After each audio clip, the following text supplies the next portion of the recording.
सबने कभी न कभी यज्ञ के प्रायोजन में हिस्सा लिया होगा, पर क्या आपको पता है यज्ञ कितने प्रकार के होते हैं? चलिए आज हम आपको बताते हैं यज्ञ कितने प्रकार के होते हैं। यज्ञ के 3 प्रकार हैं: सात्विक यज्ञ, राजसिक यज्ञ और तामसिक यज्ञ।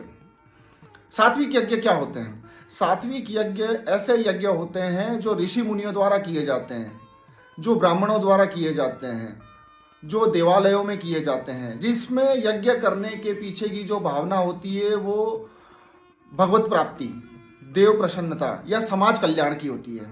तो इस प्रकार से किए गए जो यज्ञ हैं, जो ऋषि मुनि करते थे, उसे हम सात्विक यज्ञ कहते हैं। दूसरी हम बात करते हैं राजसिक यज्ञ की।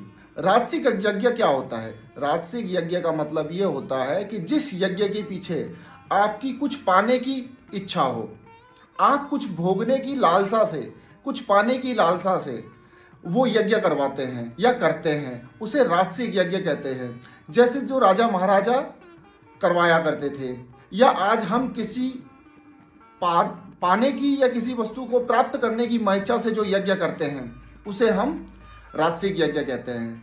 तामसिक यज्ञ। अब तामसिक यज्ञ इस प्रकार के यज्ञ होते हैं जिसमें तामस होता है।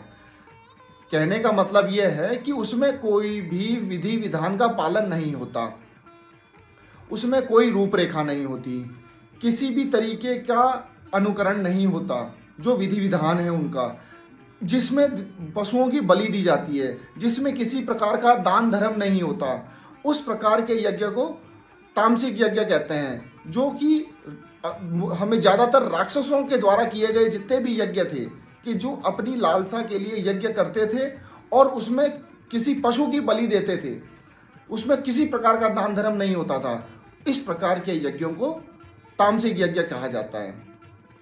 जय श्री राम।